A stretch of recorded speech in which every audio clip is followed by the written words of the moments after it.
Hello everyone, lucky মম simple লাইফস্টাইলে আরও একটা ছোট ভিডিও নিয়ে আমি চলে এলাম। আজকে দেখো রেডি হয়ে নিয়েছি আর আজকে যাচ্ছি লাকির আই চেক আপ করাতে। যেহেতু 6 মাস অন্তর অন্তর ওর চেক আপের ডেটটা পড়ে, তাই আজকে যাচ্ছি। আর তার জন্য বাড়িতে সকাল সকাল উঠে রান্নাবান্না সেরে আর চটজলদি একটা ব্রেকফাস্ট বানিয়ে নিয়েছিলাম, যেটা তোমাদের সাথে শেয়ার করছি। আজকে বানিয়েছিলাম পাওভাজি। আর এইটা দেখো গাজর বিনস আর বিট, বিনস দিইনি, গাজর বিট আর আলু আমি কেটে নুন দিয়ে প্রেসারে সিদ্ধ হতে দিয়ে দিচ্ছি। এটা কিন্তু খুব ঝটপট রান্না হয় আর খেতেও খুব টেস্টি হয়। তোমরা এর মধ্যে আরও ভেজিটেবল অ্যাড করতে পারো, যেমন মটরশুঁটি, ফুলকপি, এগুলো অ্যাড করে একবারে সিটি মেরে প্রেসারে করে নিতে পারো।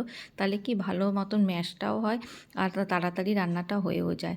তারপরে দেখো এর কড়াইতে আমি একটু জিরে আর শুকনো লঙ্কা ফোড়ন দিয়ে ক্যাপসিকামটাকে একটু ভাজা ভাজা মতন করতে দিয়েছি। একটু নরম হয়ে এলে এর মধ্যে দিয়ে দিচ্ছি আমি রসুন বাটা আর লঙ্কা বাটা। নুনটা যেহেতু আমি আগে দিয়ে নিয়েছিলাম, তোমরা টেস্ট অনুযায়ী পরে আবার দিয়ে নিতে পারো।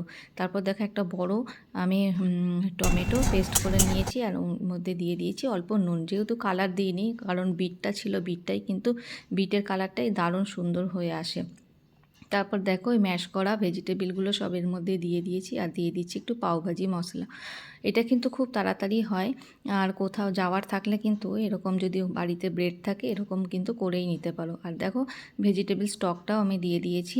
আর পেঁয়াজটা কিন্তু আমি প্রথমে দিইনি, কারণ আমি ক্রাঞ্চি ভাবটা একটু রাখবো বলে আলাদা করেই ভেজে দিই। এটা বাটারের মধ্যে একটু পেঁয়াজটাকে একটু ভেজে নিয়েছি। আর তারপরে যখন পাওভাজির সবজিটা হয়ে যায় তখন আমি পেঁয়াজটা দিয়ে দিচ্ছি। আর দিয়েছি লেবুর রস আর দিচ্ছি বাটার। বাটারটা কিন্তু কম বেশি তোমরা দিতেই পারো। আমি এখানে অল্পই দিয়েছি, কারণ আমরা তেল মশলাটা একটু কম খাই। আর দিচ্ছি ধনেপাতা। ব্যাস হয়ে গেছে মোটামুটি আমার পাওভাজি সবজিটা।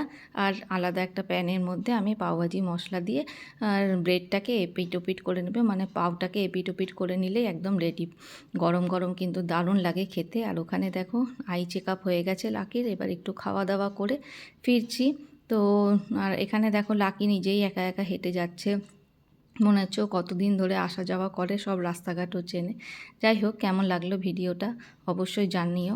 আর ভালো লাগলে একটা লাইক কমেন্ট শেয়ার অবশ্যই করো। আর এরকম যদি ভিডিও দেখতে চাও আমাকে জানিও, আমি এরকম ছোট ছোট ভিডিও অনেক তোমাদেরকে সাথে শেয়ার করব।